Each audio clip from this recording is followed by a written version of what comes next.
Jaya Nilo Premadana Karuna Prachur batteries. Premadana Karuna Prachur. Put some batteries in it. It's important to have that mic for the class eventually. Heno Prabhu Kota Gela Chayataku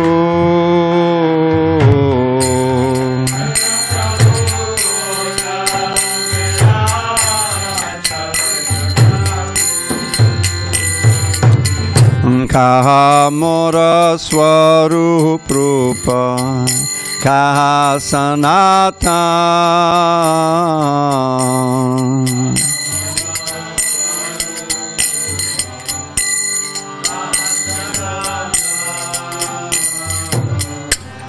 Kadasara Gunata Patita Pavan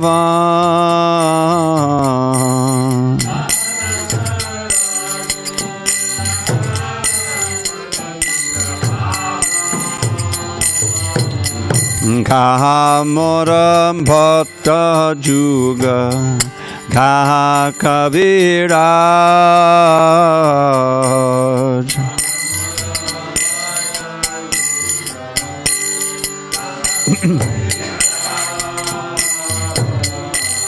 Eka Kali Kota Gela Goranatara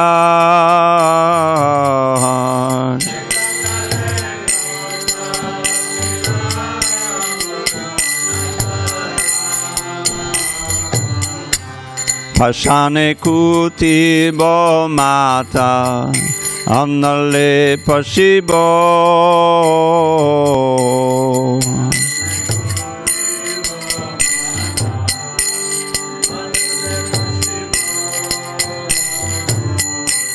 Goranga Gunera Nidhi Kotagele Pabo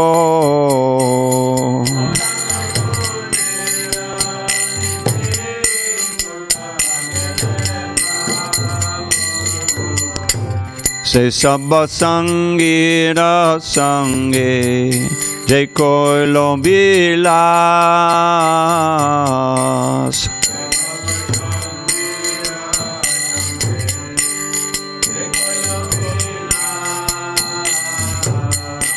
Se Sangana Paya Kandae Narotamada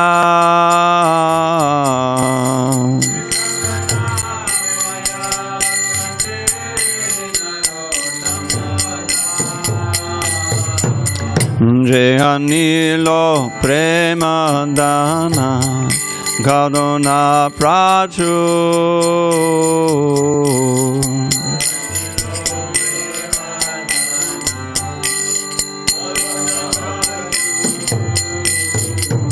Heno Prabhu Kota Gela Chayataku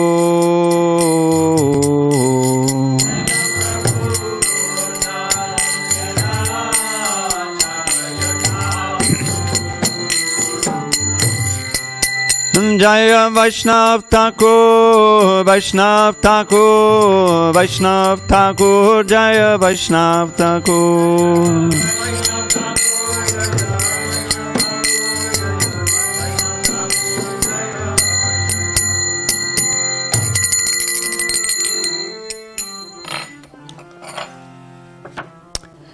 He who brought the treasure of divine love and who was filled with compassion and mercy, where has such a personality as Srinivas Acharya gone? Where are my Sarup Damodar and Rupa Goswami? Where is Sanatan? Where is Raghunath Das, the savior of the fallen? Where are my Raghunath Bhatta and Gopal Bhatta? And where is Krishnadas Kaviraj? Where did Lord Gauranga, the great dancer, suddenly go? I will smash my head against a rock and enter into fire. Where will I find Lord Gauranga, the reservoir of all wonderful qualities?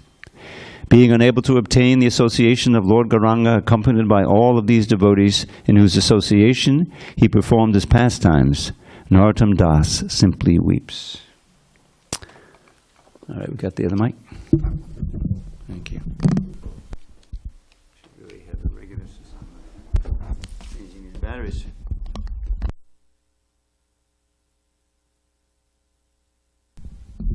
So we'll begin by reading some entries from the Samadhi's book about Raghunath Goswami, about Swarup Damodar and Shivananda Sen, whose disappearance it is today.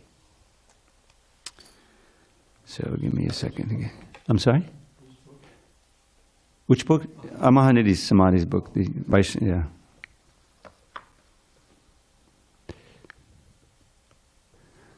Okay, let me just...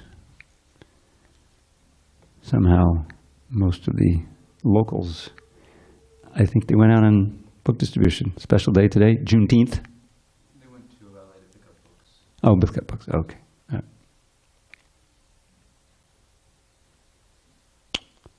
Vijay must be otherwise engaged, preaching. All right, I'm just going to give...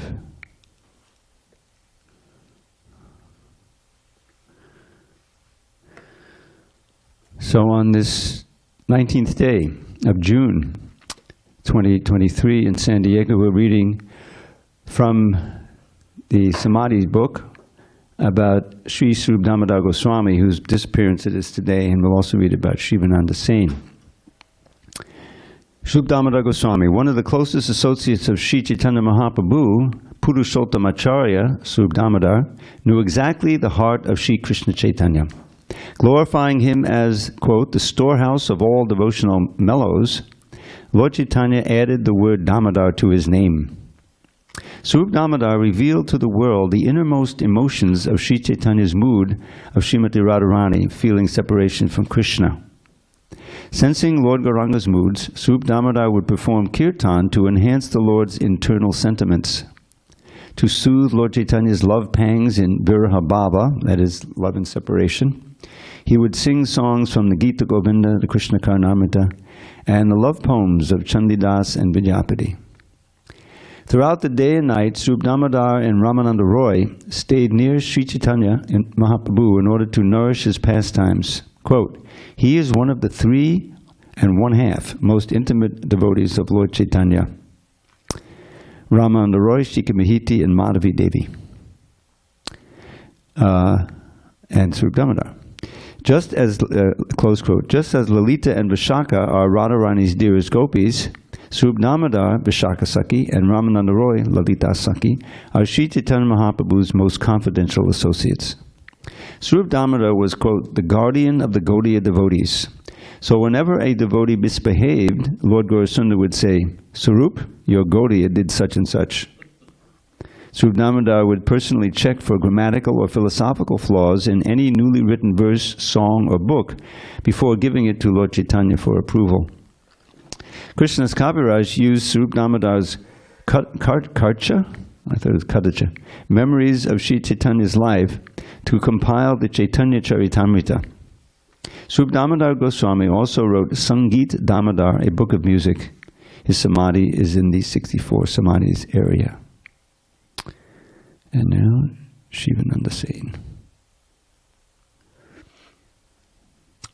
Every year, 1 month before Chaturmasya, the 4-month period of the rainy season, Shivananda Sen would lead a party of 200 devotees from Bengal to Jagannath Puri to attend the annual Rath Yatra festival, which is today in Puri. No, yes. He would pay for everyone's food, tolls, ferries, and lodging. He personally arranged for their comfort. Shivananda Sen showed Vaishnav compassion for all living entities, be they man or beast. When a stray dog joined the party, Shivananda Sen fed the dog and even paid his boat fare. When the dog disappeared one day, Shivananda sent 200 men to search for him. They didn't find him. Upon arriving in Puri, they saw Lord Chaitanya throwing coconut pulp to the dog. The dog became purified by all material contamination by eating the Mahaprasadam remnants of Sri Chaitanya Mahaprabhu. It doesn't say here that the dog was chanting Hare Krishna. A little omission. Not seeing the dog the next day, Shivananda Sen understood that the dog had attained liberation by the mercy of Lord Chaitanya. Observing Chaturmasya in Puri, Shivananda and the devotees would regularly bathe in Sri Chaitanya Mahaprabhu's blissful association. Shivananda used all his possessions in the service of Krishna and the Vaishnavas. His entire family and servants were ardent followers of Lord Gauranga. Kavi Karnapur, the son of Shivananda Sen, says in the Gaura Ganadesh Deepika, quote, Shivananda Sen is the embodiment of love of Sri Chaitanya Dev, and in Krishna Lila he is Veera Gopi, Srimati Radharani's messenger. Close quote. In one bhajan, Devaki Nandana Das glorifies him. I bow down to Shivananda Sen, who is full of divine love. His caste, life, and wealth are the 2 lotus feet of Shri Gaur Rai. Close quote. His samadhi is in the 64 samadhis area. Shivananda Sen ki jai, Srup Damodar Goswami ki jai. Okay. And now we'll proceed to Srimad Bhagavatam. Okay. After a bit of a delay, a couple of days, we're going to hear text 24. Om Namo Bhagavate Vasudevaya. Om Namo Bhagavate Vasudevaya. Om Namo Bhagavate Vasudevaya.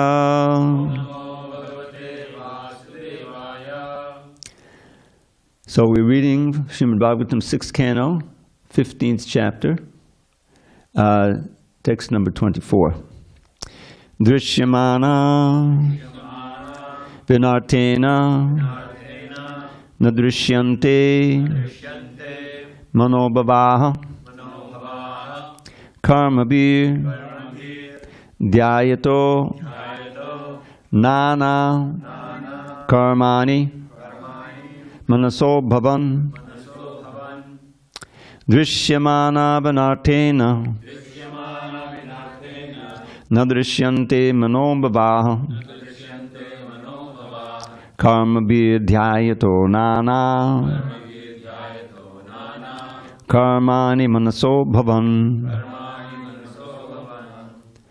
drishyamana vinartena nadrishyante manobhavaha karmabir dhyayato nana karmani manaso bhavan drishyamana vinartena nadrishyante manobhavaha karmabir dhyayato nana karmani manaso bhavan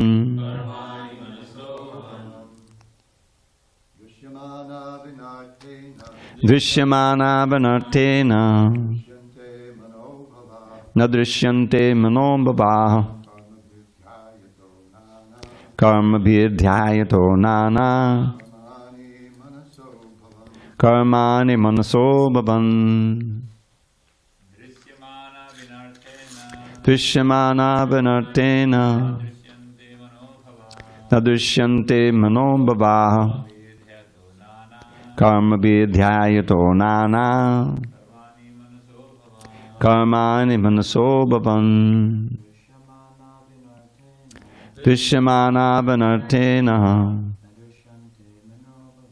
nadrishyante manobhavaha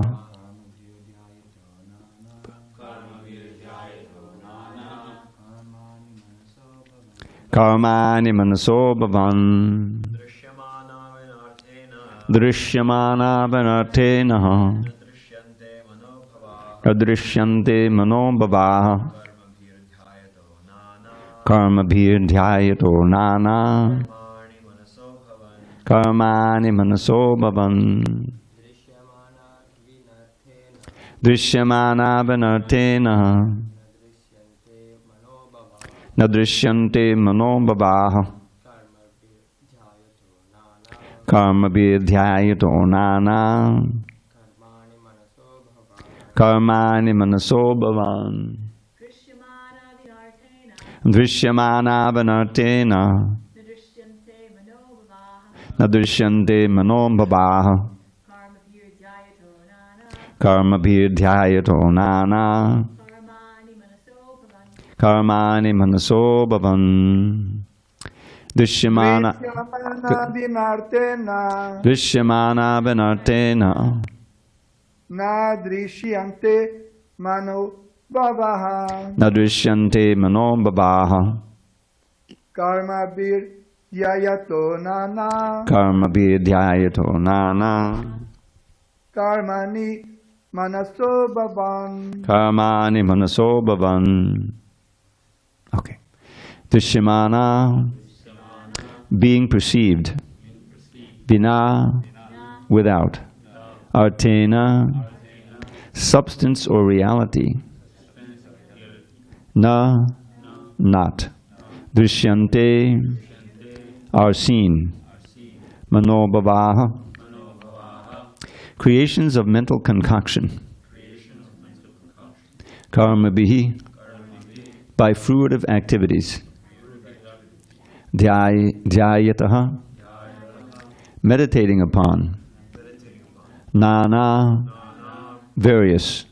Karmani, fruitive activities.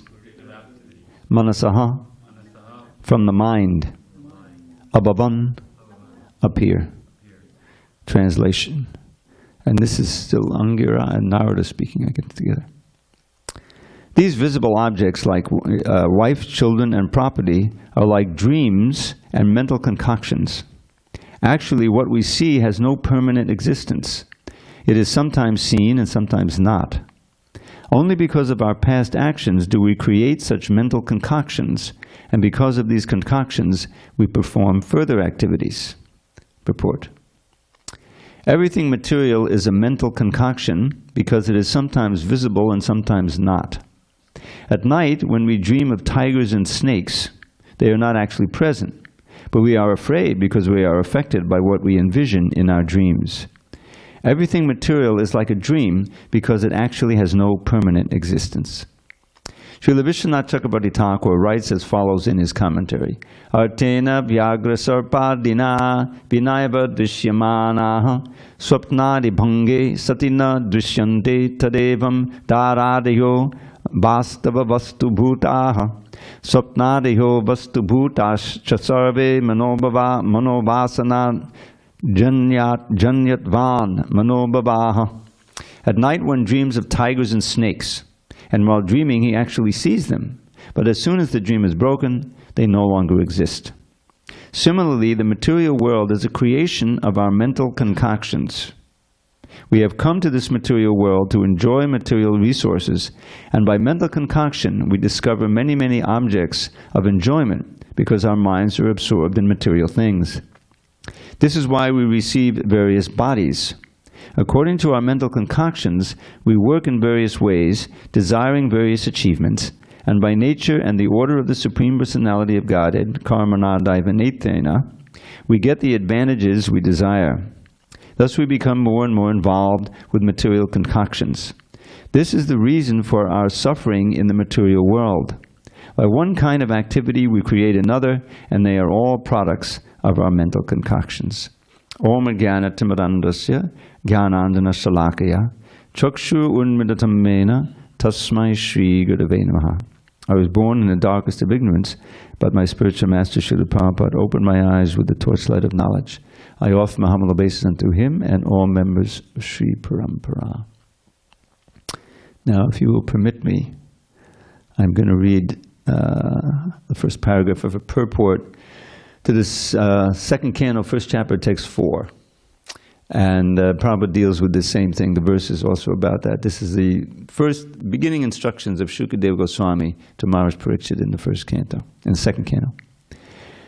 Deha patte kaladadi shatma saineshva satsapi tesham pramaton hridam pashyan apinna pashyati. Persons devoid of Atma Tattva do not inquire into the problems of life, being too attached to the fallible soldiers like the body, children, and wife. Although sufficiently experienced, they still do not see their inevitable destruction. And then from the purport, the material world is called the world of death. Every living being, beginning from Brahma, whose duration of life is some thousands of billions of years, down to the germs, who live for a few seconds only, is struggling for existence. Therefore, this life is a sort of fight with material nature, which imposes death upon all. In the human form of life, a living being is competent enough to come to an understanding of this great struggle for existence.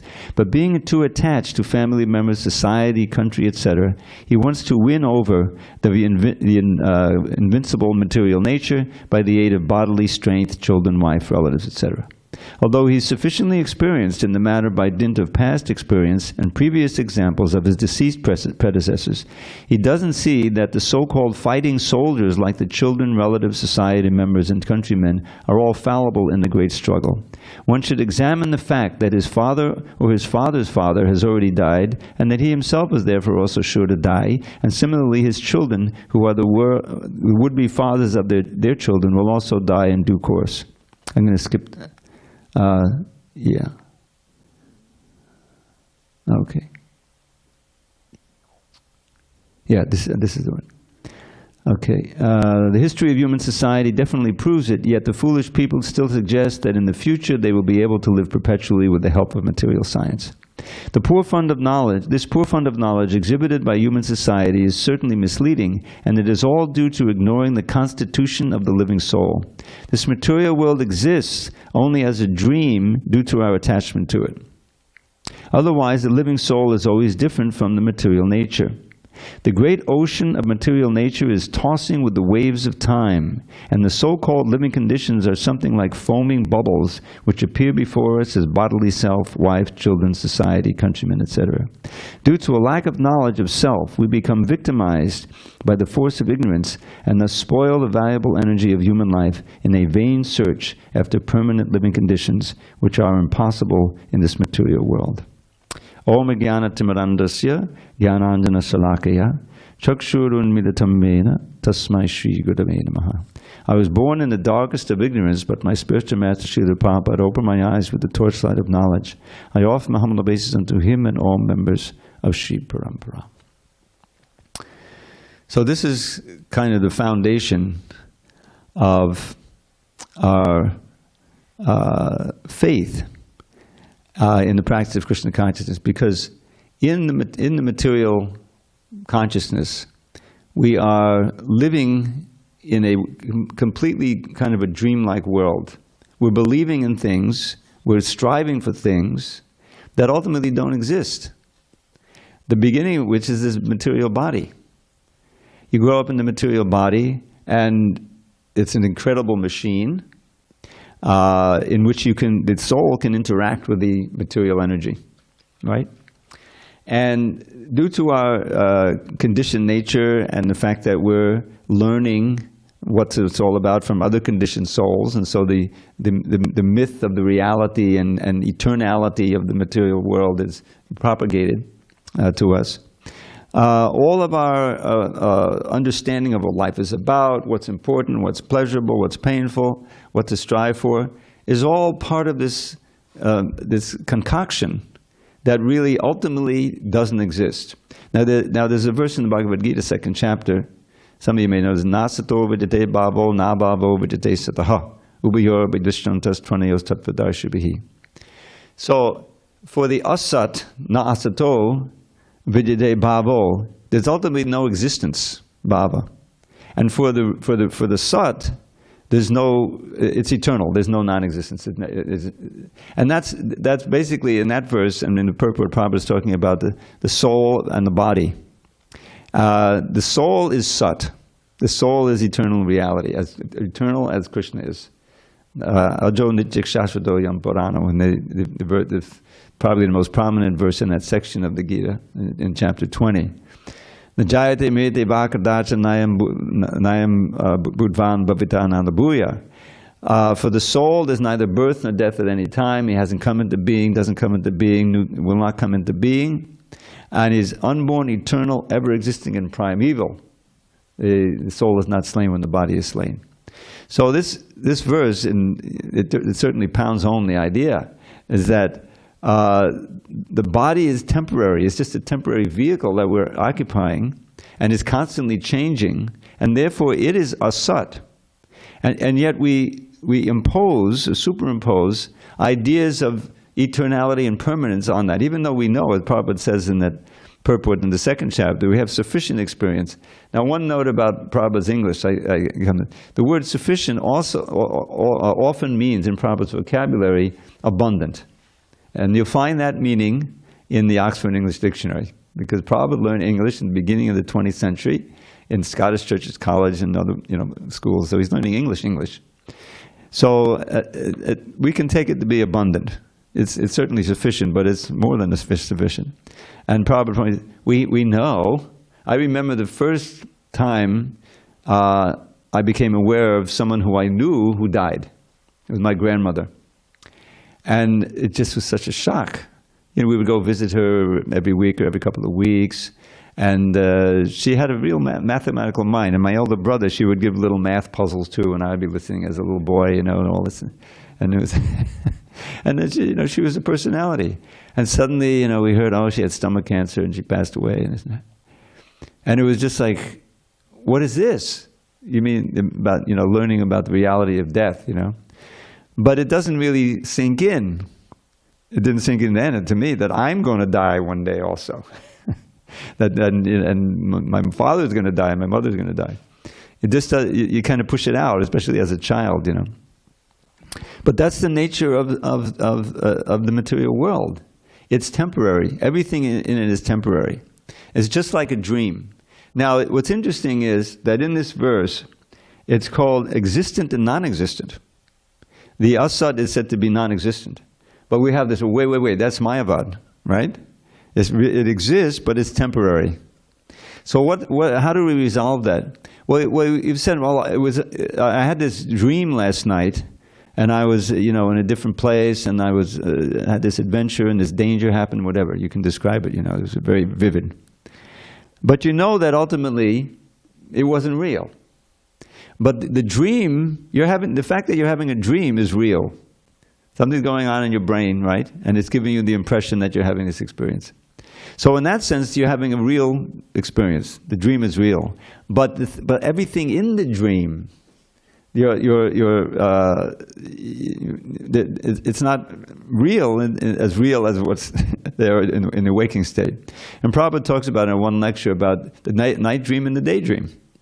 Because the fact that it's temporary means that it doesn't have, we can't place our faith in it.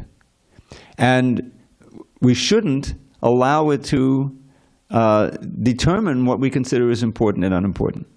And this verse comes up when I was preparing this. Probably would love this verse. Krishna Bahamukajiv Bhoga Vanchakari Nikatasta Mayatane Japati Yadhari. This is from the, what is it? Prema Vivarta, Jagannatha Pandit's book. So what does that mean? Well, as soon as we turn our faith away from Krishna, this comes up in the Bhagavatam, Vayam Tutiya Benaveshitak said, Isha the Peta Seviparios Asmiti. You're turning away from Krishna. You're turning your back on Krishna. You want to forget him so that you can enjoy the material energy. And as soon as you do that, the Prema Vivarta verse says, why do you do it? Bhoga Vanchakari. Because you want to enjoy separately from Krishna. You want to enjoy sense gratification. So Maya's right there. She's Nikatasta. She's right next to you. Nikatasta Mayatari Japati Yadari. Japati Yadari means like a football player, not soccer, but dragging down with two energies, Avaranatmaka Shakti and Prikshetatmaka Shakti.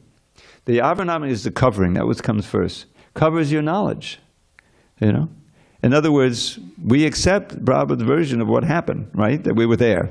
We were there in the spiritual world. So how did we ever get covered over? Why did we ever leave? Because we have minute independence. If we didn't have that minute independence, there'd be no question of love. There'd be no question of prema. It has to be freely given. That's what love means. And so Krishna takes a risk, if you will, and he emanates us, and he gives us minute independence. He has unlimited independence, and we have his qualities in minute degree. So when we exercise that to our detriment by getting the desire to enjoy, we can't stay in the spiritual world. There, Krishna is the central enjoyer, and everyone is getting enjoyment by giving him enjoyment. So we turn away, bayam dvitiya benaveshitaksa, and we become absorbed in the dvitiya, in the dualities of this world. You see? pleasure and pain and so forth. And we completely forget Krishna. Ishara petasya is the same thing as bahimukha. Isha is the Lord, and apeta means turning away. Viparyo asmati, you forget everything. And everything becomes reversed. Instead of being a servant, you try to be the master, right? And so it's backwards. You see, you're in this world, like described in the beginning of the 15th chapter. That's Prabhupada's famous verse, perverted reflection of the spiritual world. So the example of that is the highest in the spiritual world is Parakya Ras, Krishna's loving relation with Radharani, other gopis. And the lowest thing here is a petty adulterous affairs, and it's craziness. So this is a very important philosophy to understand so that we can apply it to our daily activities in Krishna consciousness. We are trying to wake up from this dream. This is what Krishna consciousness is, of enjoying separate from Krishna. Not realizing at the time that enjoyment is planting the seeds of our ultimate suffering. And it's not proportional. The enjoyment is very flickering and sometimes very insignificant, but the suffering is enormous because it ensures that you're going to get another body and go through birth, old age, disease, and death, threefold miseries.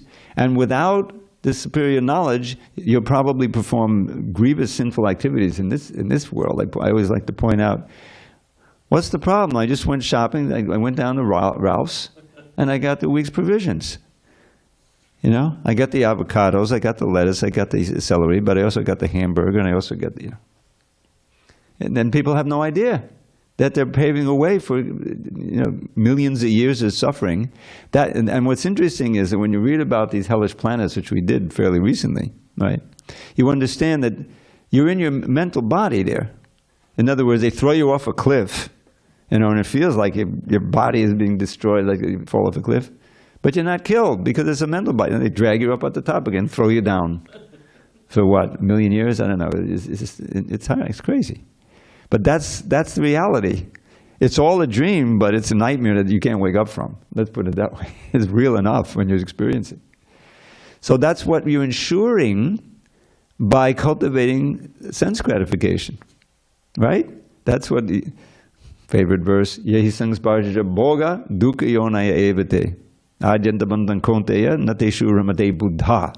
who are intelligent, they don't take part in the sense pleasures that are cause of the senses contacting their objects. Such pleasures are inevitable sources of misery, and they have a beginning and an end, and so the wise do not delight in them. But we are enjoying beings. We're part and parcel of Krishna. He's the supreme enjoyer. We're subordinate enjoyers. So where do we get our enjoyment? Previous verse. Bhaya sparshes asaktatma vindityatmana yasukam sab brahma yoga yuktatma sukam akshayam ashnite. Sukam akshayam ashnite means they enjoy unbreakable happiness. You can't find that on the material plane. Haven't we had experience? So, bhaya sparshesu asaktam, not attracted to this external touching of the senses to the sense objects. Vindityatmana yatsukam, enjoying the pleasure within. This is such a wonderful revelation that we have, each of us, a huge reservoir of transcendental pleasure right in our hearts. Right? Krishna's there, and we're there. But we're ignoring Krishna and we're trying to find it externally and we're causing our suffering. So Atmana Yatsukam Sab Brahma Yoga Yuktatma. Brahma is Krishna, the Supreme Brahman, Parabrahman. And yoga means contacting through Bhakti Yoga, through love. Sab Brahma Yoga Yuktatma, established in Bhakti Yoga, Sukham Akshayam Ashnute. You enjoy unbreakable happiness. Now, if you don't believe in this, it sounds like a pipe dream, then we'll continue in our doomed efforts to try to find a place of enjoyment and happiness and security in this material world. Now what's happened here with Chitraketu, he got the blessings of Angira, so that his whole world, he's a devotee, that's described at the beginning when the whole chapter started, that he's a king, and this whole kingdom is very nicely organized, and everyone is prospering, the rain is falling at the right time. He's a devotee. But he's been obsessed And that naturally so. He's got millions of queens, he can't have a son. With having this son, his whole being is focused on that. So Angira realizes, as he explains here, that I came to see you, but you were not ready to receive this message. So he gave him some strong medicine. He gave him a way to have the son. He blessed him to have the son, which he did with his favorite wife. And then we know the story. And then finally they had this son. Oh, my life is complete. He was so ecstatic, and the wife was ecstatic. Oh my God, so wonderful, you know. But what about all those other queens? They were being ignored, you know, and they went nuts with envy. Let's just adopt Prabhupada's use of the word envy. That in this case, it's both. They certainly envied that Queen Kritadyuti, but they also hated her. Envy can mean both, and it normally doesn't mean that, but Prabhupada used it all the time that way. And so, out of madness caused by that, and we learn that right in the second chapter, right? That Krodha Bhavati Sangmoha Sohat Smriti Vigmaha, you become completely bewildered by Krodha, and you'll do something that's completely out of character, and regret it the rest of your life sometimes. And so they killed the child. They poisoned the child, the little baby in bassinet or whatever. And we know the story, you know, when it was discovered, and Chitraketu was 1,000,000 times more miserable than he was when he didn't have a son. And that was pretty bad. So in that, you know, horrible, devastating experience, pain, emotional pain that he's feeling, Angira comes back with Narada Muni. And then they apparently speak together here. There's no, their instructions are coming. And we're hearing that, and this is standard material, is that you're suffering because you're placing all your faith and your consciousness and your awareness on the impermanent and the temporary, and your efforts to get the temporary pleasures with the body. And your real nature is spiritual. You are pure spirit, and you can enjoy spiritual happiness, which doesn't end, and which is not broken, which is Sat, eternal. And what clinches it, of course, is they bring the sun back, soul back into the body, and he preaches the same thing. And the Chitraketu is then enlightened, and you'll see he renounces. He gets a mantra from Narada Muni, and within 7 days he sees Sankarshan. That's even quicker than Dhruva. And then the rest of the story continues, and we already had it from the previous chapters. But this idea and this truth, which is revolutionary, was, you know, Prabhupada's basic mission. Unless people understand that they're spirit, that we're spirit souls, part and parcel of God, eternal servants, and try to engage in the practices of bhakti, which nourish that idea and that identity, then we'll remain imprisoned in material consciousness by Maya Shakti for countless more births. We have a chance. This is the miracle that Srila Prabhupada performed, that in the middle of this Kali Yuga, and in the middle of America, which is, and you know, New York City, which is the height of you know, illusion, the finance capital of the world, whatever you want to call it. He was able to find receptive souls who could take this message and chant Hare Krishna, which is the Yuga Dharma of this age. And we've been hearing again and again in reading that book, how this Kali Yuga, we read right from the beginning of Bhagavatam, first chapter, I don't know, in the first 20 verses, that Prayana Alpaya Shaksabhya is describing the disqualifications of this age. Now it's interesting that this word Prayana, in that verse, goes for all of the qualities. Prayana Alpaya Shaksabhya Kalavesman Yugejana. For the most part, in this age, people don't live very long. Right, that's the first thing. Alpa Ayusha, small longevity. Now 100 years is decreasing, you know. And for the most part, they're lazy in the matter of spiritual inquiry and all these other things. And misguided and always disturbed. But there are some who are less disturbed, some who are less misguided, because it's prayana, you see? So they're out there. The innocent are out there. Those who are eligible to receive the message to begin chanting Hare Krishna. Like we went on that Harinam, right? So just having that many people, dancing and chanting and the drums playing. They may not have known what was going on. Some, I think, recognized, all these Hare Krishnas, But people reacted. They acted very happily, It's a phenomenon that was essential to the spreading of this movement. Prabhupada was sending these parties out. Before there was book distribution, there was the chanting, then accompanied with magazine distribution, things like that. Then finally the books started to go out en masse. But Prabhupada wanted those parties to continue, because it's something that people can see, they can hear, and they can see these people are on a different plane here. What are they doing? They're obviously happy,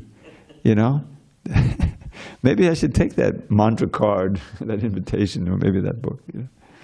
And it works every time. If someone starts the process, their mind may be all over the place, but they're chanting Hare Krishna, they're coming to the temple, taking prasadam, which is the easiest process we do, right? Then it'll have its effect.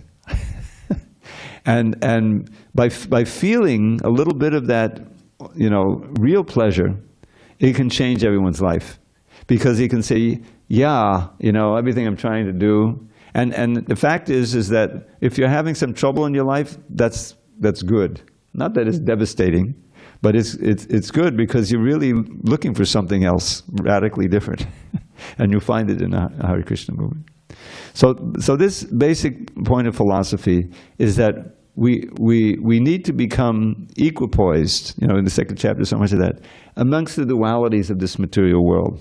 And understand in the Bible, and this too shall pass, But we have to also apply that to the pleasures, not just the pains. That this will pass, so why should I put my faith in it? It's striving so much for this temporary pleasure. And it's so destructive. Now, you don't have to even wait for the next lifetime oftentimes. This whole thing with drugs and alcohol, of course, and wild sex, The whole thing is based on, let me just grab as much I can now, because life is so miserable, so let me grab as much pleasure. But you're definitely going to make yourself much more miserable. The way out of this dilemma is to chant the holy name, get a little higher taste, associate with devotees, and learn how you can navigate life in this crazy Kali Yuga, which gets crazier by the day, with all of its dangers and all of the disease, the pandemic. Pandemic has changed the whole world, because suddenly, instead of saying, yeah, this is an interesting news story, but it's happening 10,000 miles away, I have to worry about it. No, it's happening right here in your house. Right here in your bedroom, and that the fact that we're all in danger of getting this horrible disease and dying, and not being able to breathe, which is like, it's crazy. But it was threatening. Now people are saying, well, it's over, we don't have to worry about it anymore. But there's another one lurking. They're doing the same things. There's another pandemic coming. And even if there's no pandemic, you're still going to die of something. It's coming. Bombs are coming, who knows what. So in that, understanding that reality, there's danger at every step, right? That's a part of our philosophy. Where is there any security? Nothing in the material world is going to provide the security, if there is any, is in that which is Sat, which is eternal. And the wonderful thing is, it's not just a state of being that you're trying to attain, it's a person you're trying to get the mercy of. Krishna says, you so nicely quoted that verse, Suridam Sarva Bhutanam, that he is the eternal well-wisher. Prabhupada would always say that, you're ever well-wisher, as he pointed out. And that's what a Surya is. In other words, here's, God can, if you have some conception of God, it can be, oh, he's a vengeful God. He's just waiting for us to violate some principle, and boom, it's going to come down. And that's what God's business is. No. He's a merciful God. He claims us as we're all his children. And he's trying to help us. And when you see the dangers that come and the difficulties that come in your life as mercy, which is a very important thing. Oh yeah, Krishna's trying to teach me not to try to enjoy these temporary things and prolong my stay here. It's like a parent, a loving parent. Who'll, the kid is putting his hand in the fire, slap the hand, Oh, the kid starts crying, why are you slapping me? He doesn't know it's for your best interest. So what is that? Right at the beginning in the second chapter, right? Krishna is giving these verses, the famous verses. And he's saying, Matra sparshasta konteya shitoshna sukadukata agamapaino nijastam tatikshasya bharata. This is a basic principle, tolerance, right? That the contact of the senses with the sense objects, matra sparsha, they produce pleasure and pain, heat and cold, winter and summer, right? And they come and they go, you see? One should tolerate them. And then he says, very important verse, this verse, you can point it out to Vijay Prabhu, when he was first reading the Bhagavad Gita, he saw this next verse as very, very significant. Yamina vidyante te purusham purushashava samadukha sukham dhiram so amritattvaya kalpate. How can we come to the amritatva, the eternal life, the nectar? So he says, these dualities, the pleasure and the pain that are going to come, because you're in the material world, matra sparshatikon. One who can be dhira, equipoised, tolerant, self-controlled, despite all of these pains and pleasures. He doesn't let himself get swept away by desire for the pleasures, and doesn't let himself to get completely freaked out when miseries come, when difficulties come, but remains equipoised. Then only such a person is eligible for liberation. Which is the preliminary goal that we should have. Janma Mrityu Jara Vyadi, we want to get rid of that. So, how to attain that state? One has to get on I'd probably say the platform of Krishna consciousness, in which you're able to see, oh, this is temporary. Yeah, this toothache, like I just had a root canal, and not something that someone aspires to have. First of all, it costs a lot of money. And then it's painful, So they put the Novocaine in there, Okay, great, but still, and wears off. So it's just one of the difficulties that you have to attain. And of course you engage in it because, okay, I'll have this root canal and then the pain will stop. Then that's what it means. And you'll be able to chew on that side, whatever, But the thing is, life is full of these things. When I was driving, I was using the GPS on my phone, And I'm not so experienced, So on the way back, I didn't press the button that says no tolls roads. So it immediately sent me onto another road. He said, go onto this road. And I obeyed it, and I didn't notice it said toll road. So I just drove on the road, didn't pay any tolls, and came back, And then like 3 weeks later, I get something in the mail, you're on, because they have a way of telling, And they say, oh, you got in this toll road, and instead of the $1.70, I had to pay $42. This is so now I got the root canal on top of that. I got the $42.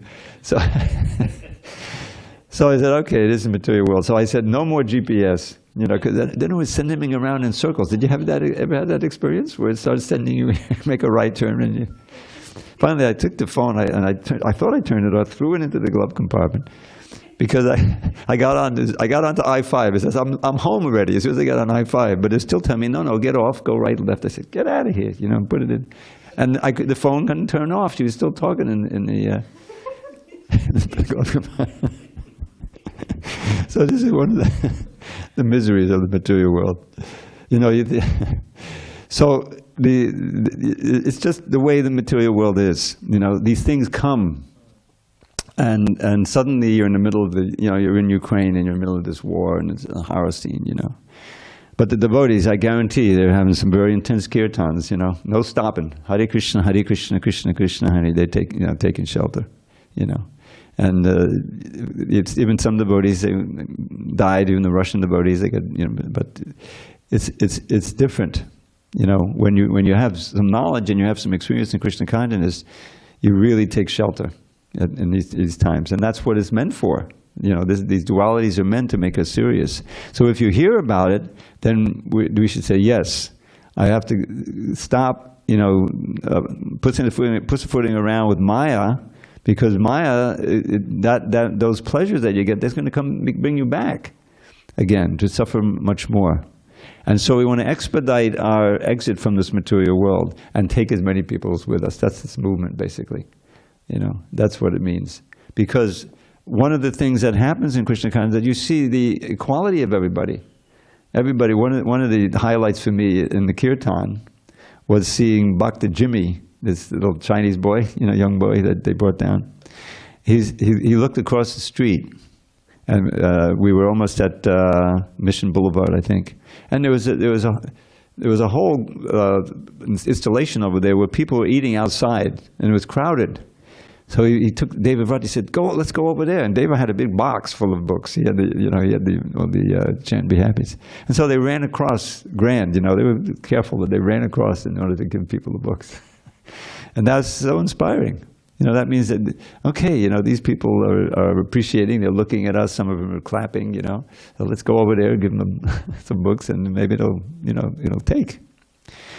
And so that's what this movement is all about, is that Lord Chaitanya's come. I'm reading this Chaitanya Mangal now. I haven't read that before. It's so ecstatic. And it's a lot of, so far, just the Adi Kanda I read, and it's all Lord Chaitanya's pastimes in Nadia, in Navadvip, 2 marriages, death of his father, all of these things happening. You don't read so many details of that.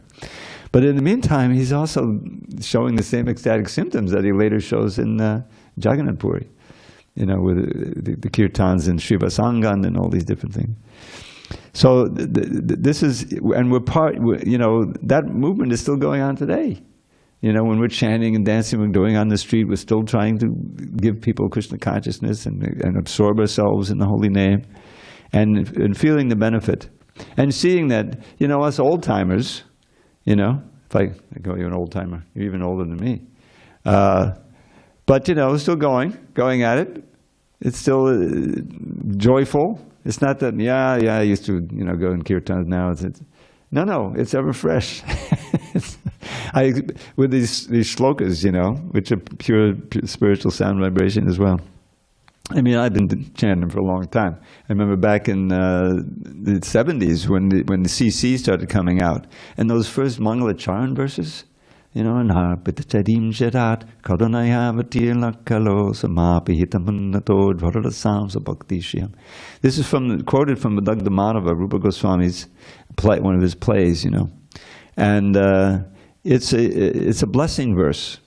May that Supreme Personality of God who has appeared as the son of Srimati Sachi Devi, be forever situated in the innermost chambers of your heart, resplendent with the hue of molten gold. He has appeared in this age of Kali to give what no other incarnation has ever given before, the highest mellows of devotional service, the mellow of conjugal love. It's a blessing verse. So it never gets old. It's not like, I used to listen to that, song, that rock song when I was in the 70s, but I don't want to hear it again. It's boring, No, you never get past it. It's as enlivening or more as it ever is. And that's what Krishna, you really, if you're even a little bit on the spiritual platform, you can taste that. And that's a tremendous inducement to advance, and so that you can taste it all the time. And that's the perfect contrast to sense gratification. There doesn't have to be an end to it. And we saw that with Srila Prabhupada. He was always on that platform. And even, and we were recounting how so many difficulties he underwent. I don't know if you know, he was in a head-on crash in a car in Mauritius. Did you know about that? Yeah. Some tourist was riding on the wrong side of the road, keep to the right from wherever they were, But they're in Mauritius and they do the other side to the left, so they came over a hill and there was this car. And amazingly, they were counting what happened. He was slightly injured, probably, it was miraculous, and nobody was gravely injured, luckily. But just before the crash happened, Prabhupada braced himself with his cane, like he knew it was going to happen. And so that mitigated his, injuries.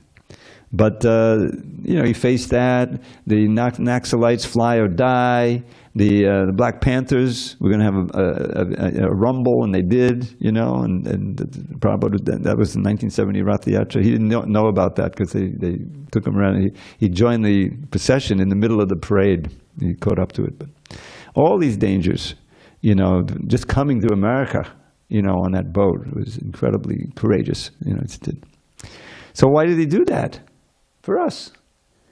He did it for us, to give Krishna consciousness out to those who have never heard about it. So that's why when Mangalarti, the first thing is it should be awakening a deep sense of gratitude. Sangsara dava nalarita loka tranaya. Everybody's suffering in the material world. The fire is the forest fire of material life. But he comes to deliver in like a cloud of mercy pouring down, the holy name, the instructions, his presence, everything. So in the cloud of all great qualities. So if someone saves you from a forest fire or from drowning in the ocean, which is the other common analogy, you're very, very grateful. And he's not asking much. He's asking just be Krishna conscious and give Krishna consciousness to others. He's more or less giving the same instruction that Lord Chaitanya gave to Nityananda and Haridas. Just chant Shri Krishna's whole name and worship him with all your heart.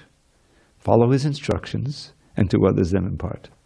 Isn't that the summary of what the movement is all about?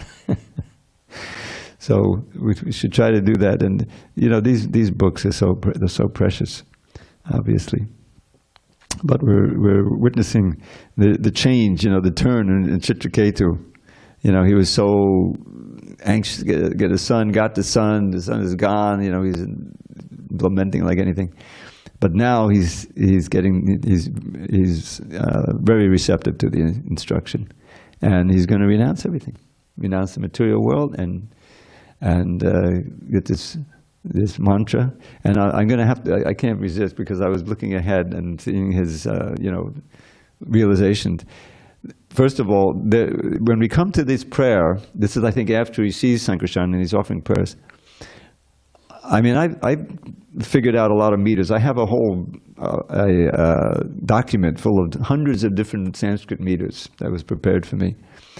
Some of them very exotic, you don't see.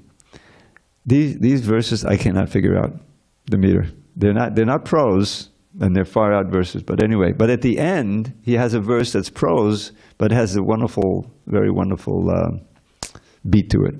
So I'm going to share that with you now, and then we'll have questions or comments.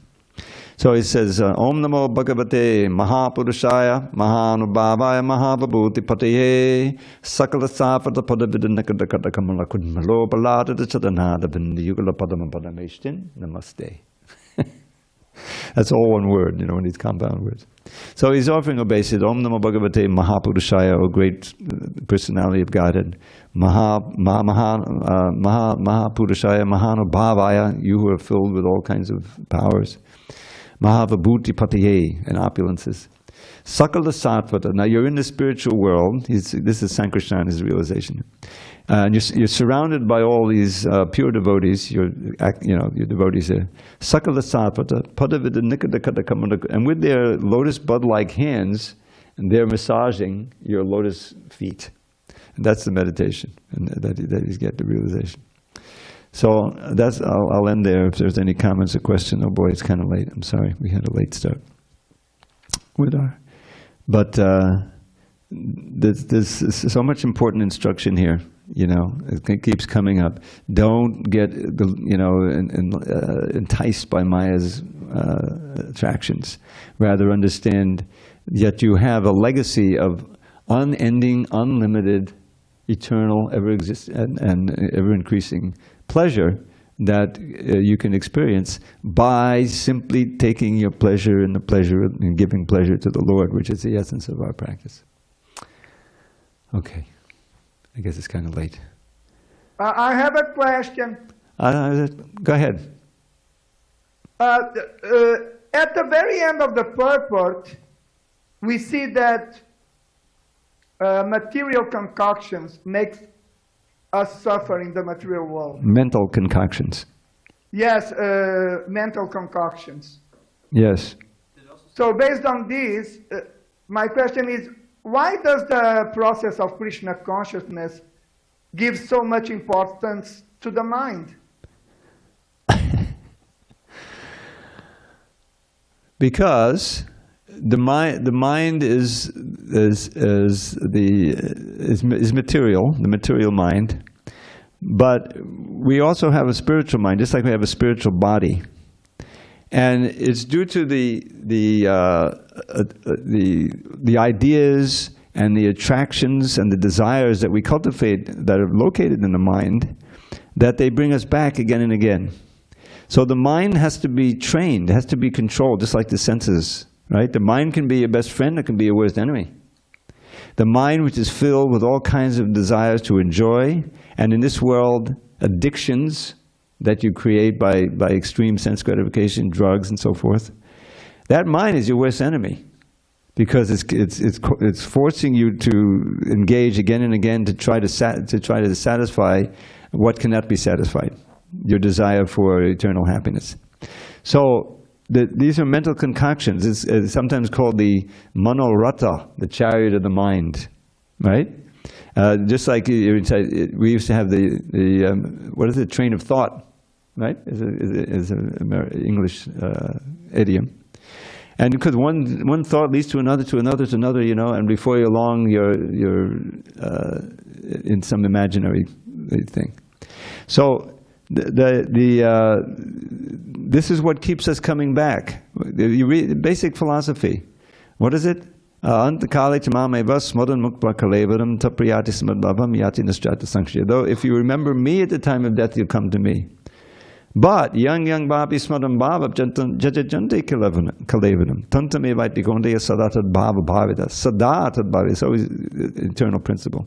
Whatever you think of, yam vapi, just imagine all the things you could think of. Just get on the internet and then see all the things you don't want to think of at the time of death. You don't even want to think about thinking of them, you know? In other words, we're in a dangerous position here. So we have to control what images and what sounds and what ideas and all the things that come into the mind, and also what we speak and what we hear, which is essential, right? Pajalpa could be devastating. Because you're forming your consciousness, you're creating your mental situation with everything you do every day, every moment you live. And so it's a moment-to-moment thing. And so when, without Krishna consciousness, then everyone's got the mind. It's concocting. Oh, if I do this, I'll be safe. If I do this, I can make money, you know. If I do this, I can get love, you know. No, I got to get away from that person.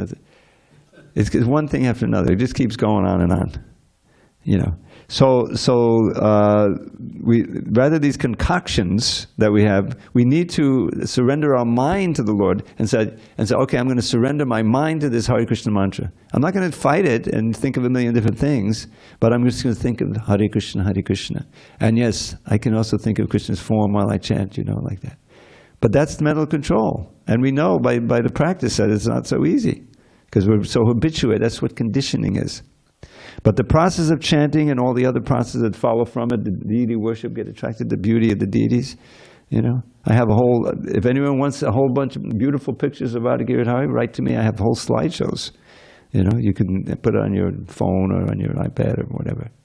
You know, and it helps fill the mind with these thoughts. So the mind is the essential interface between the soul and the world. The mind's senses, which are, you know, are of course part of it. But yoga means, you know, ultimately controlling the mind, fixing it on the Supreme.